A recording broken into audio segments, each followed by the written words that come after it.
What's going on, guys? We are here today with John, aka Westgard. He is a Brooklyn based physical artist for the most part. He also makes apparel, clothing, and a whole bunch of other things as well.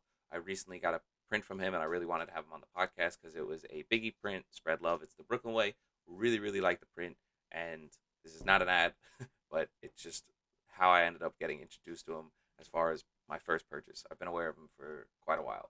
But we hop in, we talk about his beginnings, how he got started, what he did post high school, which was open up a barbershop, and issues and things that he had fun with there, and just a whole bunch of other stuff, his physical pursuits with Brazilian Jiu-Jitsu. And yeah, just really nice guy. Definitely want to run it back in the future, just because we kind of ran out of time. He had some hard time stops, and so there's definitely more to talk about. So we're gonna check back him in 6 months to like a year. And yeah, hope you guys enjoy. Let me know what you guys think. As always, appreciate the time. And yeah, please enjoy. Stay safe. Peace. Do you want to just introduce yourself, like how you got started into art? Like, the we're here for long form, so hit us with like the barbershop, the studio, like the whole nine as far as getting started goes. Yeah, so I mean, I was cutting hair out of like while I was in high school, cutting my friend's hair and stuff, and I opened up a barbershop in the neighborhood on 29th and T, on Avenue T, between like on Nostrand and T, and which I just closed like 2 weeks ago. That was right. I was kind of I knew it was going to happen for a while. I was waiting for it to happen, and then when it did, that's when I took the trip down to Florida. But yeah, we were there for 10 and a half years. And but about 3 years into that, I started painting just kind of like recreationally, and just got canvas and some paint. And then I cut down my hours. I was cutting hair only like part-time from like, this was 2013. So we opened up in 2010, 2013. Yeah, I started painting, just messing around. And then I started like doing the street art. And then that kind of built a demand for like some pieces on canvas, because it's hard when you just start painting to sell your work. Like, you don't know how. Nobody wants you, nobody wants anything. First of all, in the beginning, they all suck, and you're in this learning process, and you're still in a learning process after 7 years. But the street art kind of built a demand. Like, I made the Instagram page for that, and then people would reach out like, hey, can you make a piece for me on canvas? So then that kind of, I was like, okay. And then and then I saw that there was a demand there, which which was cool, and still is, thank God. So I'm still rocking with that, and just building it. But so that was 2013, 2015. I stopped cutting hair completely. But since then, for the last 5 years, I still like operated the shop, and then COVID happened, and then the shop was done. But I'm actually, this is my brother right there, and he's just making sure the sound and the audio is on point. But yeah, so been painting, like full time ever since like 2015. That's awesome. And so, do you, like, I guess in terms of the commission work versus like the pieces that you're doing yourself, like, do you find it just to be like a unique challenge? Like, do you eventually want to get to a point where like the commissions are kind of like more one off for like people as like a specialty kind of thing, or like what's the thought there? That's a good question. So, and again, like I just mentioned, there's still like learning going on, and growing, and finding a balance between. That was what I found a little challenging.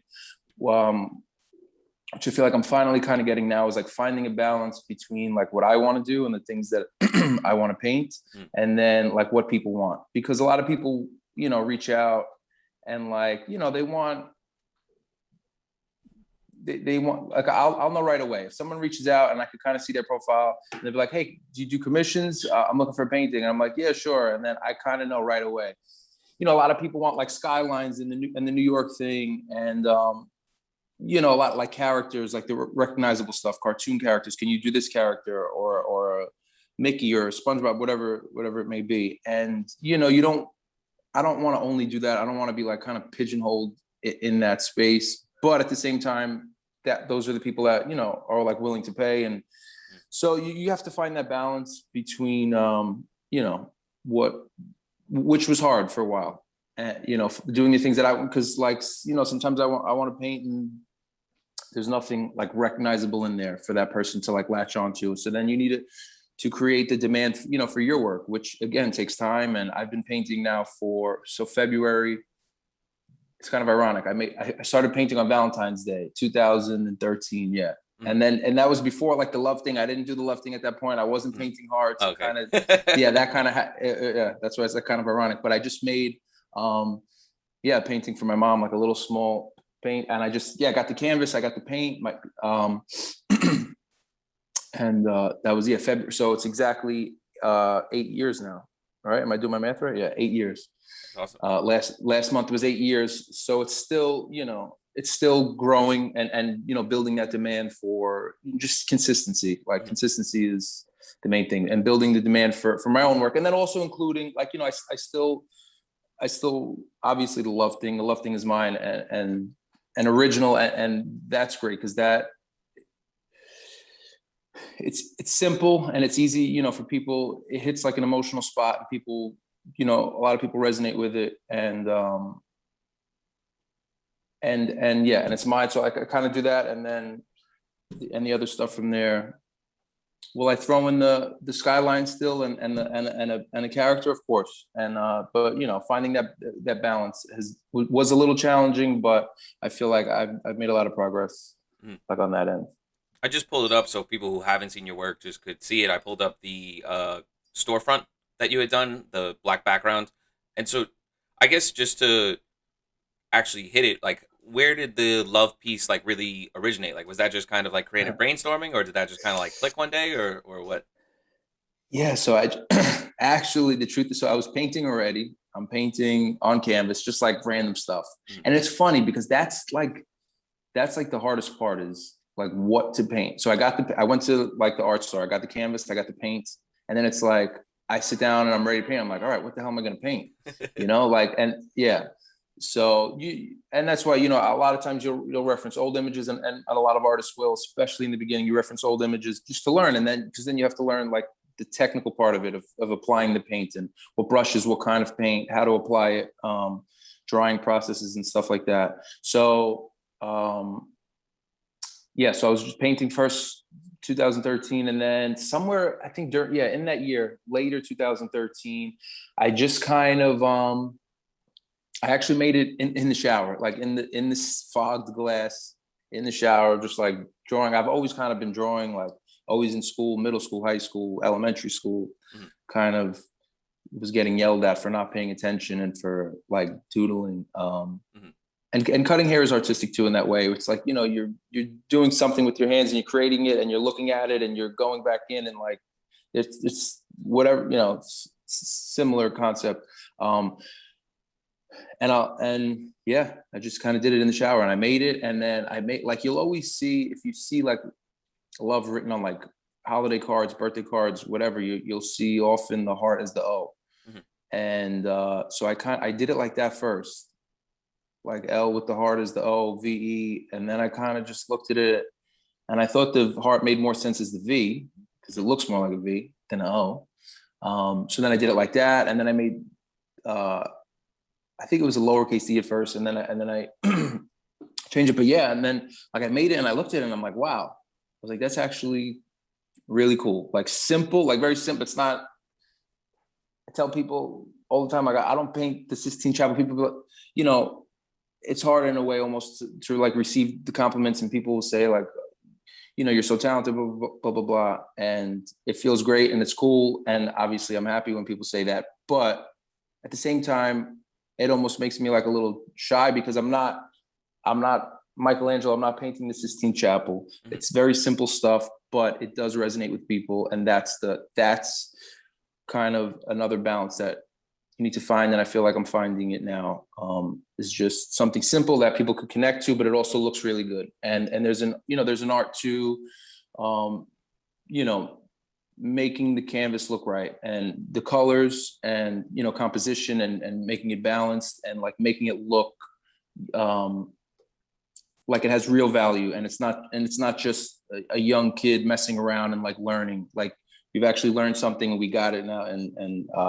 Yeah, but that's how the love thing started, in the shower. I haven't said that. Nobody's asked me that in a while. I feel like people used to ask me that all the time, and I used to be saying it all the time, but I haven't even said it to myself, in a while. you become too known for that, so everyone is just so used to it. You know, like it's not like, oh, where did it come from? It's all right. Oh, I that's get that's a John piece. I guess. Yeah. Yeah, I don't know. That's funny though. So like as far as like the compliments go and stuff like that, I feel like it's kind of like I'm sure people who are like blue collar, like an electrician and stuff. You're not paying the electrician for the 5 minutes that it takes. You're paying the electrician for the 10, 15 years that they took to do it. That they Exactly. can take 5 minutes to do it. And so Exactly. when they compliment you, they're sitting there like to you it's oh, this only took like 15, 20 minutes. Like you're almost like reversing it on yourself, but you've been doing it for so long that it comes much more naturally, right? And I mean that's at least how I would guess it is. As you go ahead. No, yeah, there's a famous like Picasso thing, and some little girl asked him for a drawing or something. They were in a restaurant, and I forget the exact story. I don't want to botch it, but she asked him, and he did it for her. He drew like real quick. I think he drew like a dove, like that famous dove that he does, and he gave it to her. And she's like, that took that took 30 seconds. I could do that. Like that shouldn't be worth any money. And he's like, that actually took me 40 years to be able to do that. Mm-hmm. It's just like you said. But yeah, and same thing with those blue collar workers, and yeah, same concept. Which some people, I think most people get that. Some people don't. Mm-hmm. And it's a little frustrating when they don't, but Can't bring everybody to the water. yeah, it's funny because like I hear if I hear it from both sides. Like some of the most, especially lately,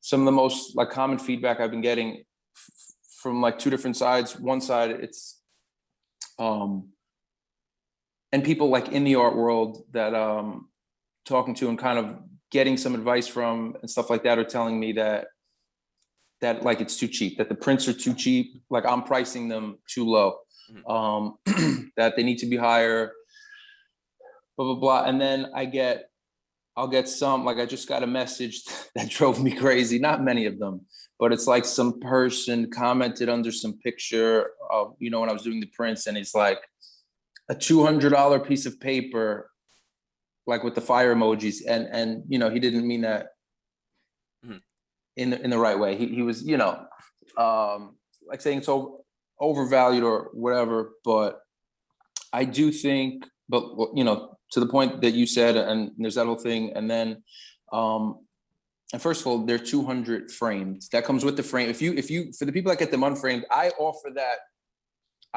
the framing really for the customer. It's a pain in the neck for me. I don't do the framing. I get someone to frame it. That extra price that I charge for the framing goes straight to him. But a lot of people don't know where to go. So a lot of people get it unframed. They'll get it in the tube, and then they'll message me, email me, hey, where do I bring this? What do I tell them? Yeah, it's like I know what to do. I know where to go. And I've had pieces that I bought from artists, prints that'll sit in the tube for months, 3 months, because I just don't bring it to that place. I don't get around to it, and I know where to go. I'm an artist. So I think, yeah, I think it's a very fair price. It's a pain to ship out. I've had in the beginning, that's another thing I've learned along the way, is like packing them the right way. It's not easy. I did it yesterday. I got all the boxes prepped because I have to go pick up the biggie pieces today. And ship those out. It's like, yeah, putting the boxes together, I wrap them in bubble wrap, put the peanuts in there, pack it out tight so there's no room for it to move around. Because if it does move around, it will break. It's a wood frame with the glass front, and it has happened before. But yeah, I prefer if whoever thinks it's overpriced, I prefer if you buy it in the tube. It's much easier for me. Put it in the tube, boom, ship it out. It doesn't break. It doesn't, I ordered it with the tube, and yeah, I ordered good man. I ordered the frame separate, right? And so like you have the measurement on there. I ordered the right size. I sized it up a little bit. They sent me the wrong size frame. So I'm gonna actually grab it. It's not in the frame. I'll display it just so people can kind of like see it, right? But they sent me the wrong fucking size frame. What size frame did you get? What size because it's a weird size, that print. I forget what it was, but like Amazon has like people who make custom frames, and so if you just search up any number, it's there's like one provider that's on every single frame size, and so like it's plexiglass, cool. It's not glass. But I'll get the frame. I mean the piece just to show it, and that way people can see it because I think it's awesome. One second. Cool. Thank you. Yeah. I'll just be drinking my coffee.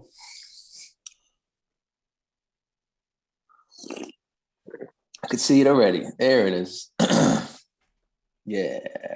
What number did you get? I know you got like 40 something, right? Oh, you can't hear me.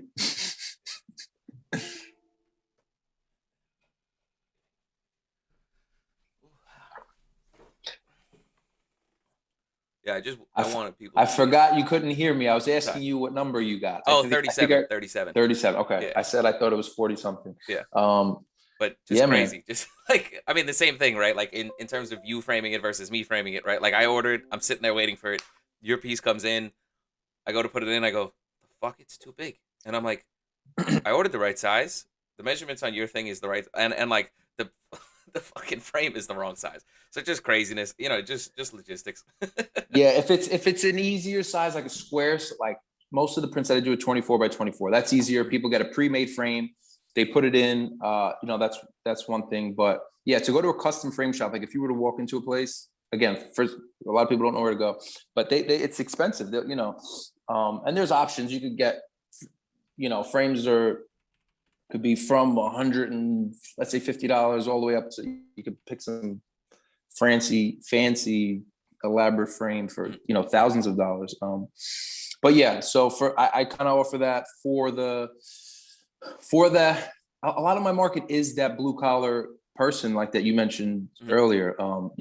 Being from this like South Brooklyn, a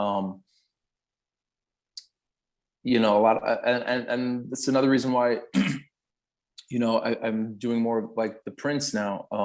It's that lower price point for the like the regular people, the people that I grew up with, all my friends, my family, and yeah, so to be able to give something for that person, for that market, that's not in the fine art market, that's not walking into a gallery in Soho and being exposed to that and willing to or having the funds to spend thousands of dollars on some piece of art. Maybe have some kind of stratification within like the pricing where you could do like a jumbo print and then like a smaller print, like like a bedside print, or like a center table kind of print, and then like again like the jumbo ones, and that way I don't know, I don't know enough about pricing, right? But I mean, as far as it goes, a lot of my interviews so far have been with digital artists, right? And so digital artists, similar to physical artists, have gotten screwed over the years, where like the top 1% makes 90% of the money, and People so don't realize that. Yeah. yeah, and like you still like I've talked to a lot of them, and like I've talked to physical artists too, and the paint's not fucking cheap. So like people like who yeah. So as far as that goes, I mean, I guess twofold. One, I think the stratification might work. Two, did I pique your interest a little bit by sending that like people auction thing, like the $69 million, like in terms of maybe hopping into the digital art? um I actually have to meet somebody today at noon in the city about doing a digital piece with them. Mm-hmm. And a bunch of people have hit me up. Yo, you want to make an NFT? And it's like, yeah, I do, but like how are you going to help with that? So there is this guy actually. Yeah, I'm going to meet him at noon, and we're going to talk about that. I definitely, yeah, would like to get into the space. Going back to what you said about the sizing, I don't want to offer too many prints. So like the way I look at it, I have the apparel, I have you know like pins, items on my website from even this beanie, is $25. The pin, it's 20 or $25. The prints in the $100 to $200 range, whether you get it framed or not. And then the paintings for are a different price point for the person that is in that market. Yeah, I don't want to offer too many print options. I think some artists might do too much of that, where you try to hit too many markets, and all different. And then there's not, I don't know, I just kind of don't want to do that with my images either. Like that image that I make. So most of so I haven't done an NFT, but most of the prints that I do are digital pieces. Like there's no physical painting behind them. I create them on the iPad, which I'm on right now with you, with the pencil, and I draw right on there in the Procreate app, which is the best app. I couldn't speak higher of it Mhm. to anybody that's listening that wants to maybe try some digital art or just drawing. I have a screen on here also that I just got.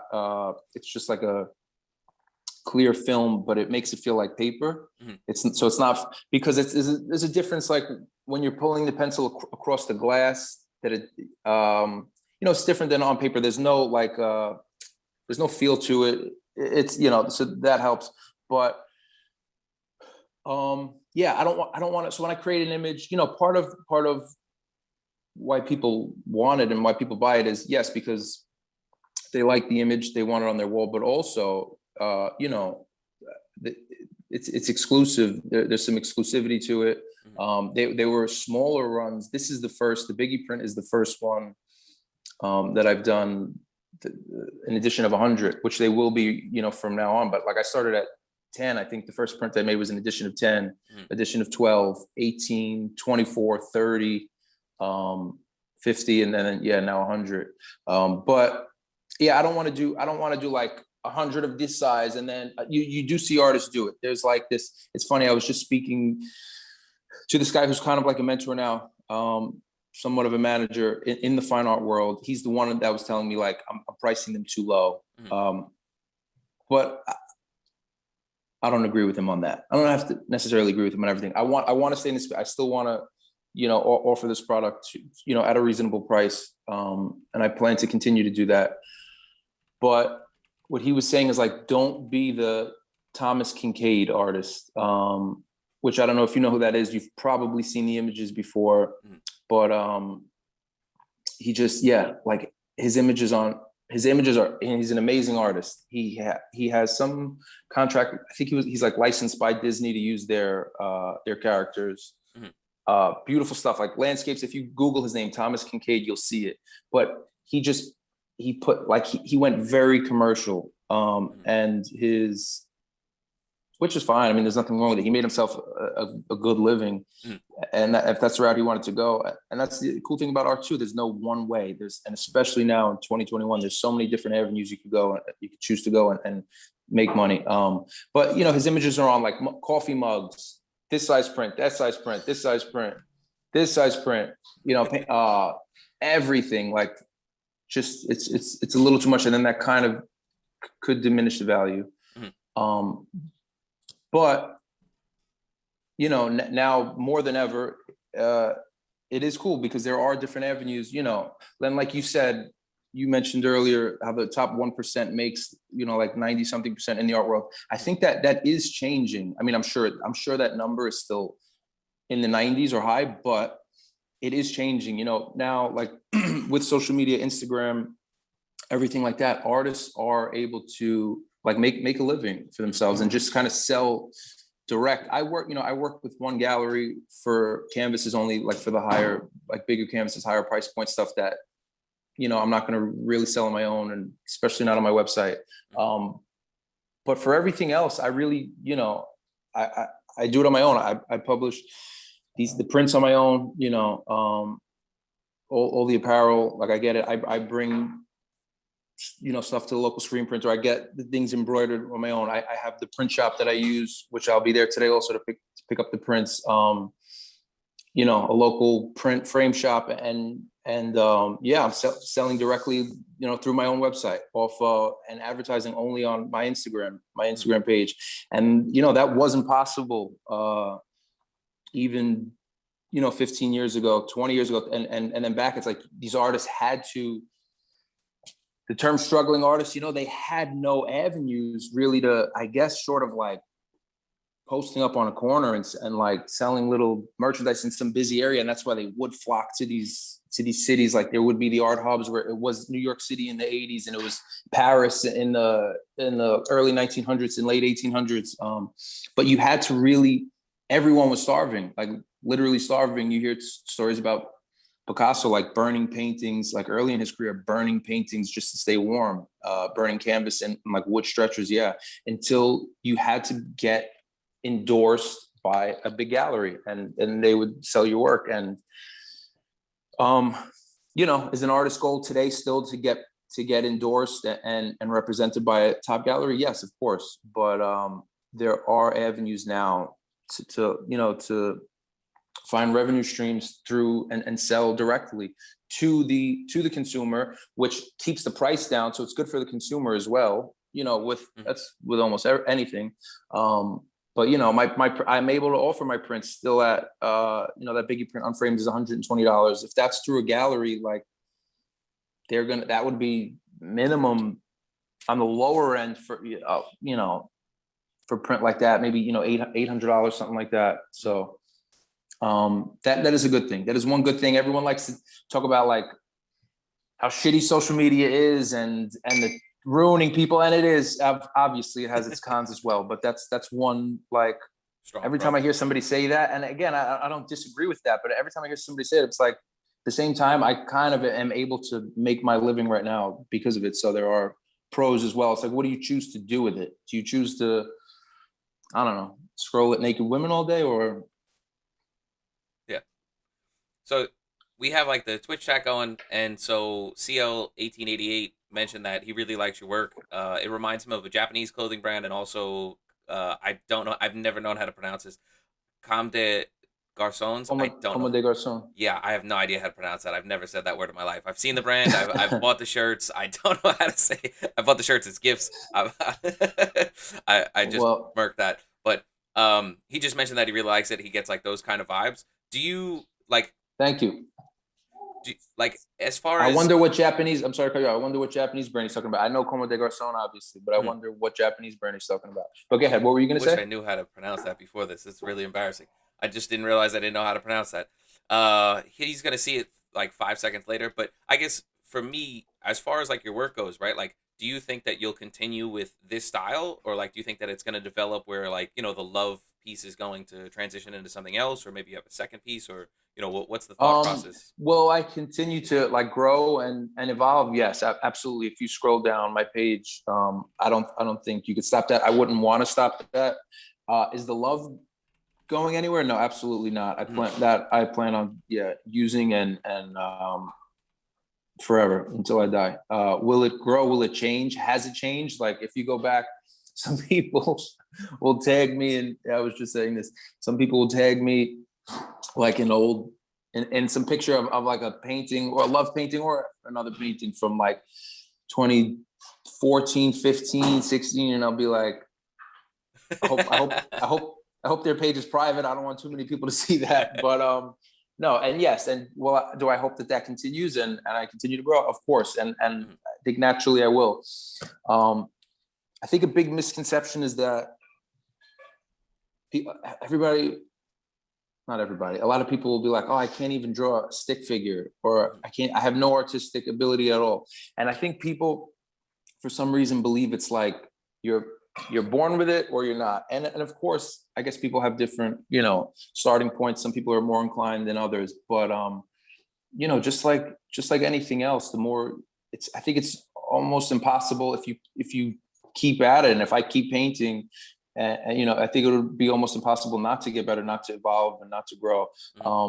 Just like, with any sport, or like if you play basketball, you're going to get better. If you play baseball every day, if you whatever it may be, fill in the blank. But I tell people, like, scroll all the way down to those pictures from 2013. It's yeah. Work in progress. Yeah. Yes. Always. And I hope that never stops. I definitely don't want to stay stagnant. Yeah. I saw that you also do Brazilian Jiu Jitsu. I had wanted to and been a little bit too tight on money prior to COVID, and then COVID hit. I was able to afford it, and then now whatever. We'll see if I make the leap. I used to do Muay Thai, and so like I just didn't want to get struck in the head anymore, and whatever. There was some discussion there with my parents that made a lot of sense regarding like Muhammad Ali. I guess do you feel that doing things like that like obviously you're having fun with doing Brazilian Jiu-Jitsu. I imagine it would be like a lot of fun, but at the same time, like I imagine it's grueling. Like if you're getting laid on by like a 200-pound dude, stuff like that. Like do you find that kind of like suffering really like helps you to like buckle down like and just do your work? 1,000%, 1,000%. And I didn't want to, when I was just giving the examples of things that you get better at over time. I didn't want to give the jiu-jitsu plug. I'm kind of happy you brought it up. Of course, I was thinking that, you get better at, I've been training for 4 years now. Yes, I absolutely love it. I've wanted to to do it for much longer. I did a few classes like 10 years ago. And if I would have stuck with them then, I would have been a black belt by now. But I wasn't ready. So I think I was just still young and a little immature, and it didn't seem worth it. Like I wasn't ready to put that work in. It's tough and it's hard work. And it didn't seem worth the hard work at that point. I wish, obviously hindsight is 2020. I wish I could go back and change that. But to your point, 1,000%. And I was just, in so many ways. So what actually pushed me, I'm sure you listen to Rogan's podcast? A bit, yeah. Yeah. So what actually got me to go, there was an episode he had with this guy, Sebastian Junger, who's a journalist. He was on a few times, but I believe it was the first time he was on. I forget the number, but it was in June 2017. So he's like a journalist and filmmaker, made some documentaries. I think the one he wrote a book called Tribe, which I haven't read, but he did the documentary Restrepo, where they're in, I think it's Iraq or Afghanistan, and apparently it was like one of the toughest places in that region, like in the height of the war. And he talks about how we're kind of designed to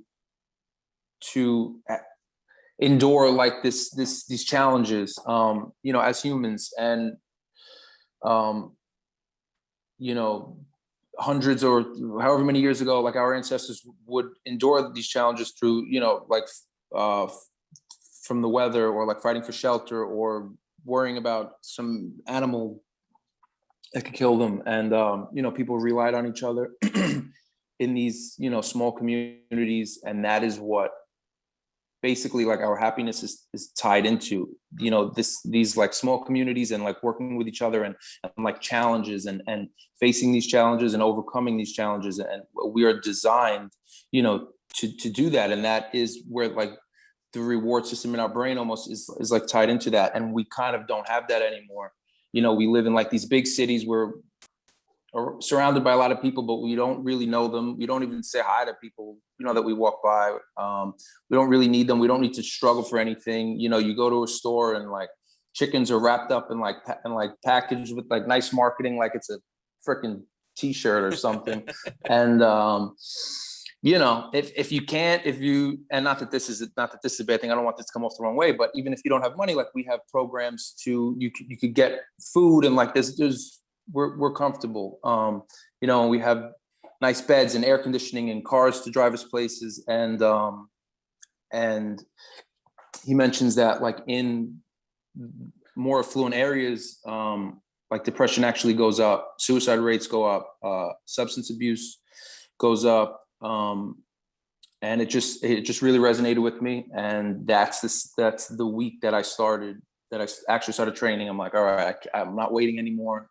I'm going. And that's when I started, June 2017. He's been on the podcast again since then. He kind of just said the same thing again. So even if you find that one and someone wants to listen to it, but it's really good stuff. I think it's very valuable, and it's very true.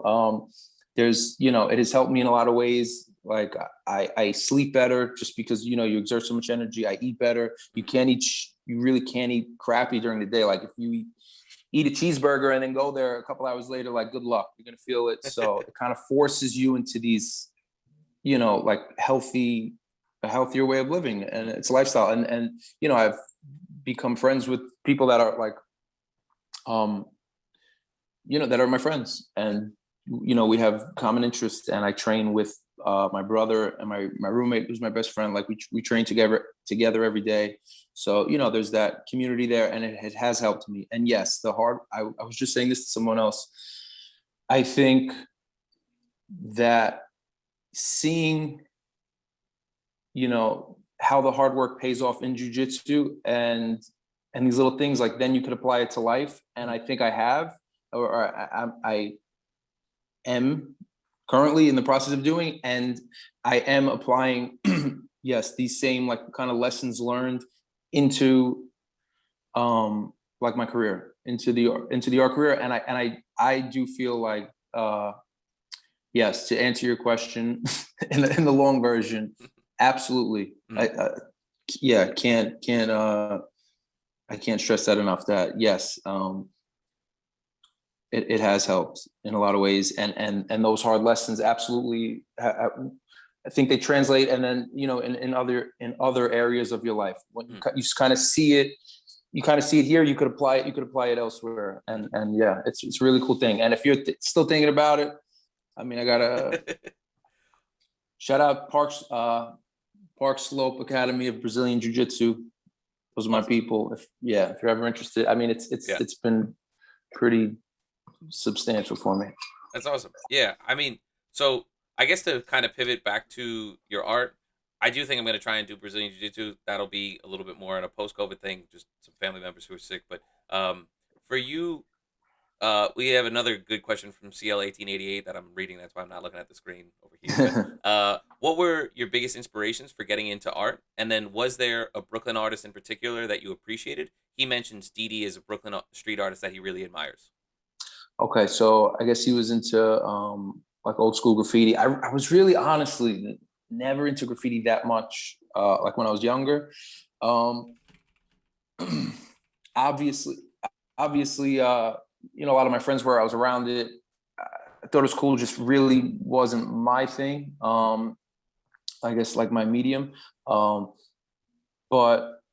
I mean, I guess the biggest one, and I kind of want to have a cooler one because it kind of everyone's on him now. But like Basquiat in that documentary was kind of like really like eye-opening for me. The Radiant Child, if anybody's interested in watching that, it's a documentary on Basquiat and how he came up, like just very very inspiring. And all these guys from New York. New York was the epicenter of the art world. In the '80s, and I think yeah, even like late '70s, '80s into the early '90s. And it still is in a lot of ways. But the Keith Haring and Kenny Scharf, Andy Warhol, like that whole scene. I mean, yeah, that's the most inspiring. Yeah, for me, like I still love to go to. I'll be in the city later today, and I'm gonna be there. Look, going. Even though Pearl Paint is closed, that's where all these guys got their supplies, and there's still that cool feel, and because of that, just knowing that like that was the spot. Yeah.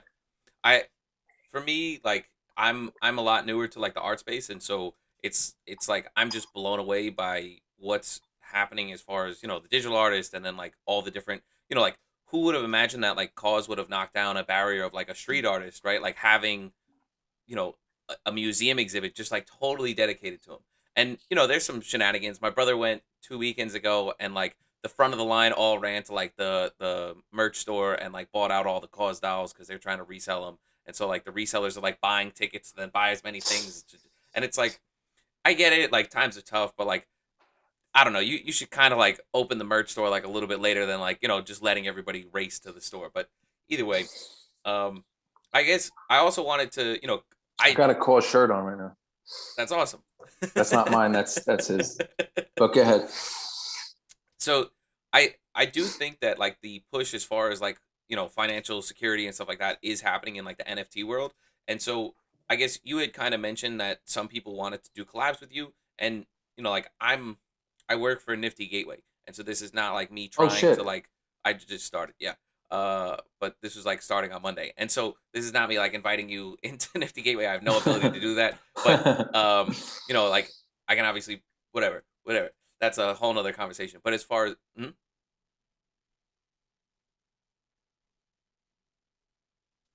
I'll call you back. I'm on a call.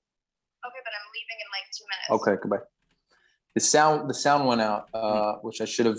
You know what? I'm gonna put it on airplane mode so that doesn't happen again. it's all good. As the call came in, all right, go ahead. Yeah, so I feel like for you, doing a collab with somebody who's, big in some way or another, like that's a lot of things that are happening in the space right now. And so I just don't want you to leave it on the table in terms of like, somebody who's maybe not an artist that you're making a piece in conjunction with, because you're seeing it all over the place and you're going to continue to see more where, you're going to have, I mean, you already see it, right? Like you have, I, I don't want to leak anything, right? So like whatever. You see artists that are, not really digital artists putting out work. Blau is like a really good example, right? Like Blau has a couple of pieces that like he's working with that are coming out with artists. And so for you having like the medium, like I just want to see artists get paid. And so, the royalties down the line, like when you sell this print, like, if you blow up in 10 years and I resell it, right? Like because I'm just like, all right, I got nowhere on the wall to put it, whatever it is, or one of the 100 gets resold, you don't see any of that.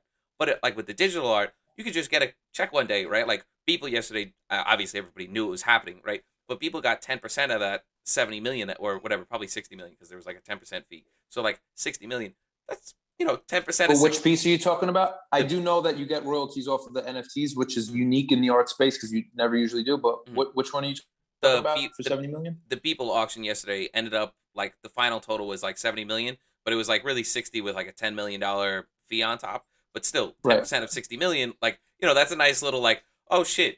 Like, you get like the Cash App noise and then all of a sudden you got a bank account, note locked in, right? And so, even if it's just once in a while or whatever it is, but yeah, I just think the space could use somebody like you where, more street artists hopping in, like you're obviously not you're not just a street artist, right? But just more with like your kind of style, the collabs really help. I think that collabs are like, a 1+1=4 kind of thing, right? Like it's just, it's not just the sum of parts, like you just magnify everything. And so, yeah, I guess what are your thoughts on the space in terms of hopping in? I'm very intrigued. I'm very interested. I will be hopping in. I want to do it the right way. And yeah, I want it to be good. I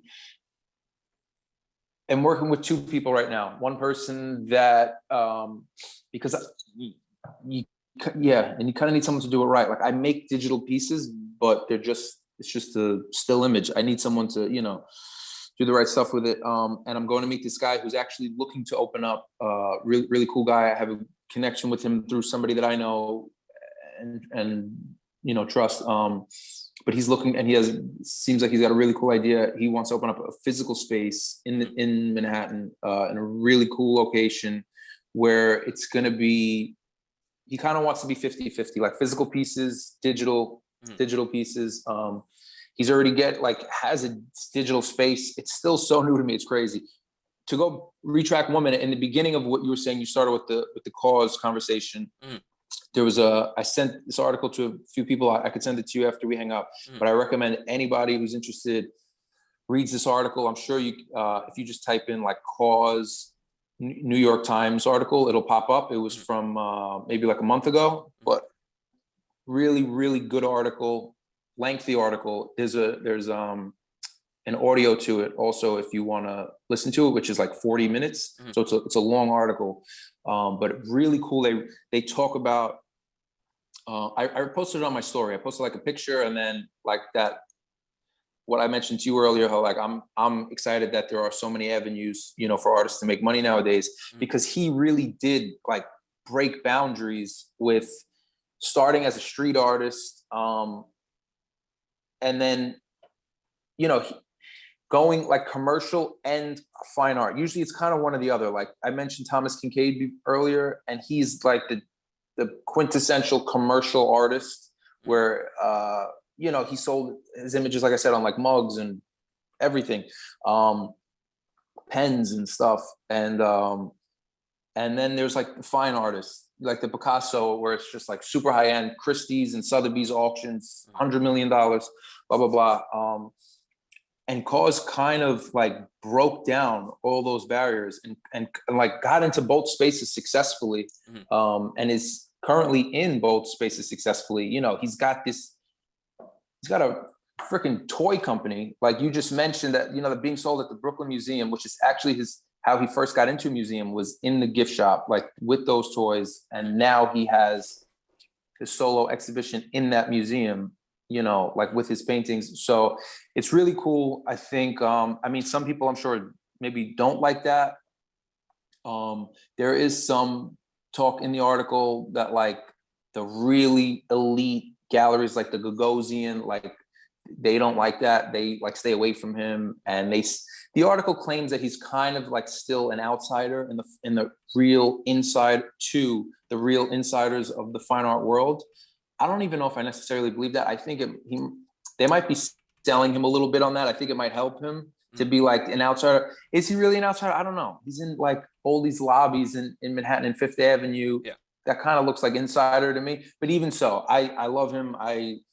His career is what any artist, any newer, younger artist than him should be looking to, like try to model their career off of. If I could be like 10% successful as him, I'm completely fine with that. But yeah, and then to get back to the digital stuff, I have been curious, like, has he, do you know if he's done anything digital? I don't think He's so. not yet, no. Yeah. And then like, what about has like Banksy done anything? Did he actually just did one, right? I think somebody bought a Banksy piece, burned it, and then turned it into an NFT. Holy just to like, crap. Which I'm sure Banksy is like the kind of person to like appreciate that kind of thing, right? Yeah. It's probably him himself. I mean, those artists, like, I don't know, if they're working, like, I don't know all the workings of Nifty, right? Like, I started on Monday, and so I don't know.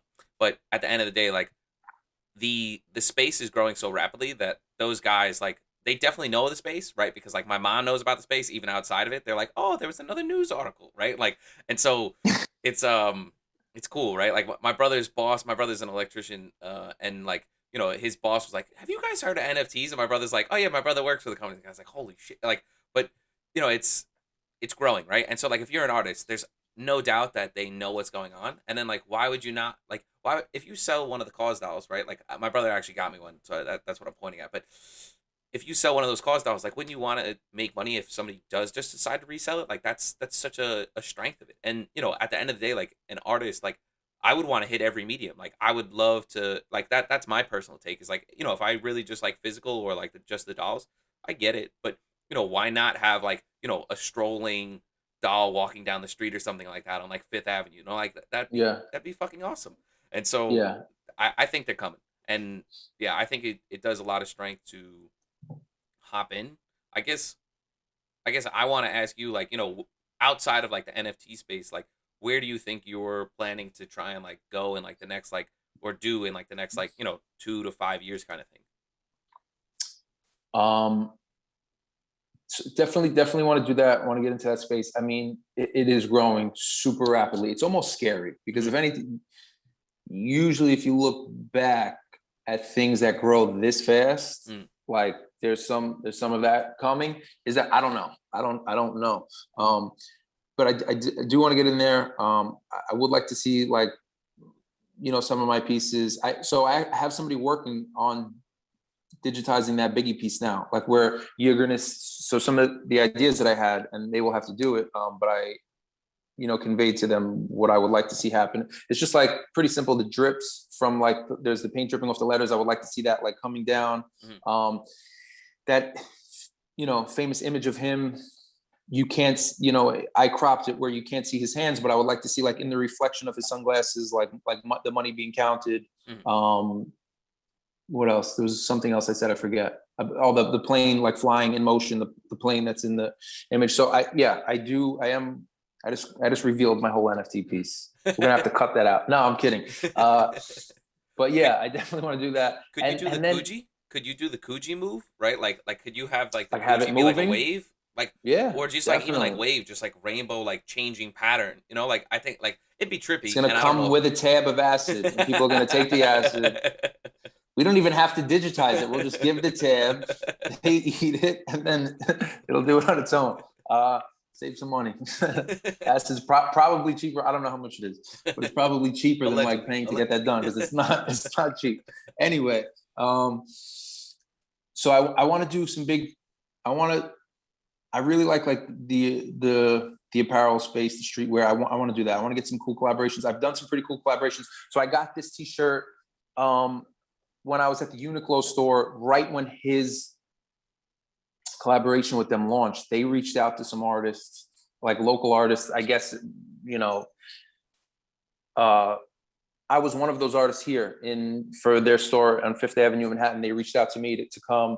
They paid me pretty well just for like a couple hours to go there and work with. I haven't even been back there, and I don't know if they fully rolled it out yet because it wasn't when I was there. But the idea was that people would be able to go there to the Uniqlo store, work on like some iPad and create their own shirt.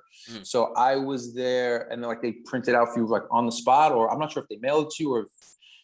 No, they get it on the spot because I walked out of there with some of the shirts that I did there, like design, like working with customers, doing things, and then but I got this I got this shirt that day, like right when his collaboration with Uniqlo, when Cause's collaboration with Uniqlo was launched.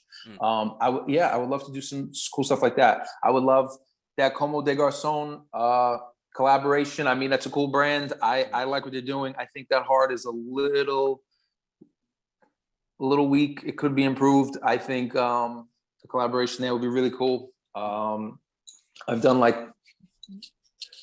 little thing like digital stuff with Christian Louboutin. They just used it for like a magazine ad and digital ads, something I painted like with their print, and they allowed me to use their print. It was like a floral print, one of the earlier prints, like an edition of 12 with the Love logo on it. Stuff like that. Yeah, I kind of want to get a little more into that space. Collabs. Yeah, collabs like with kind of like with brands that I like and admire and respect and would want to be, attached to. A lot of murals. CL 1888 mentioned Bodega. Bodega is like a shoe store in Boston. They're like a pretty big one. I mentioned in the chat that I've never been able to buy shoes on them because they just get botted to shit. But whatever, that's here nor there. But I mean, they do have some pretty cool stuff that like they have their own like apparel line and stuff that's pretty dope. Yeah. So this guy that I'm meeting, I have kind of some things in the works with that. Yeah, that would be great. I don't want to like say names of people that I'm talking to because nothing has happened yet, so I shouldn't do that. But I definitely want to get into that space. I'm working with my good friend who's got a clothing line at War. My buddy John.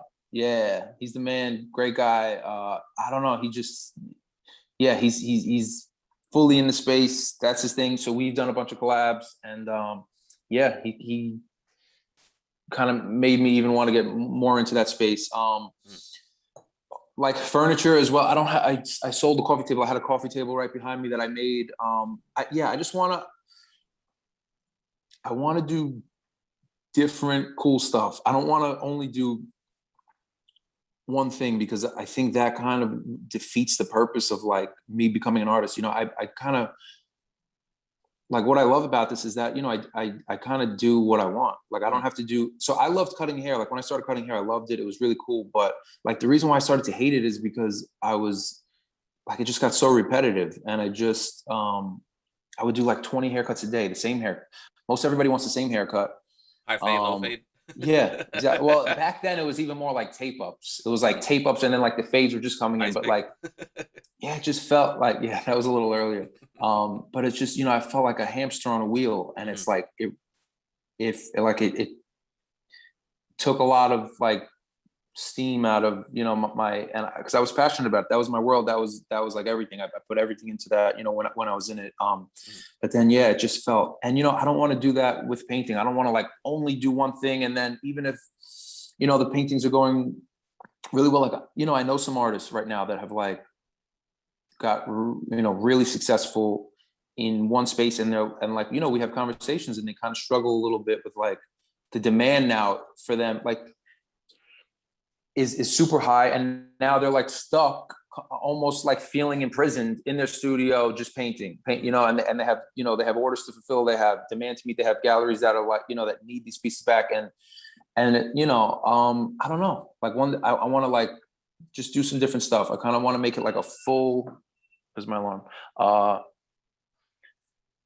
Like I have a tattoo machine. I've been kind of messing around with that. I gave some tattoos. I want to build, if I want to do that one day, I want to do that. I want to, if I wake up one day and I want to like build a coffee table, I definitely want to make another like coffee table and some stuff like that. Obviously paintings on canvas, which will be the main pursuit. Yeah. And printmaking and stuff like that, apparel. Yeah, I kind of want to just dabble in different things, and then I guess from there we'll see. I don't know. Let it whatever kind of thrives and really does well and gets a good reaction, and then you kind of you lean heavier into that space. But yeah, I want to continue to experiment.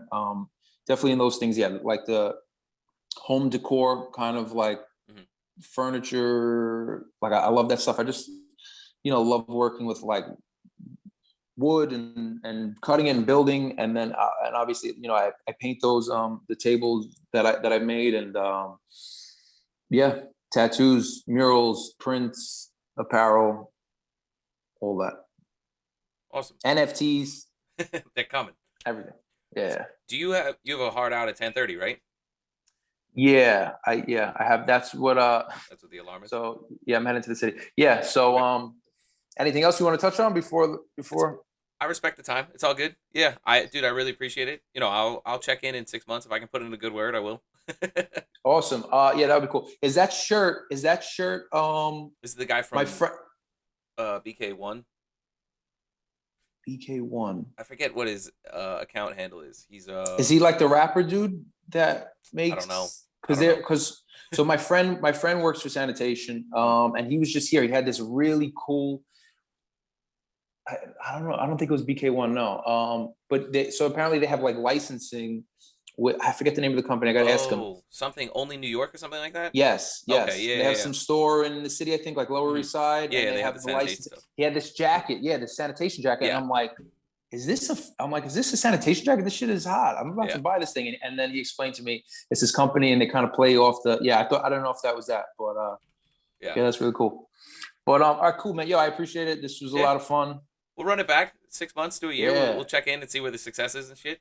Hopefully, I got a lot of news by then. Hopefully, I got some of these collaborations came to fruition. And I appreciate you. I appreciate Phil for letting us know that we're good. I appreciate CL18. If you have any questions in the future, reach out to me directly. I appreciate that.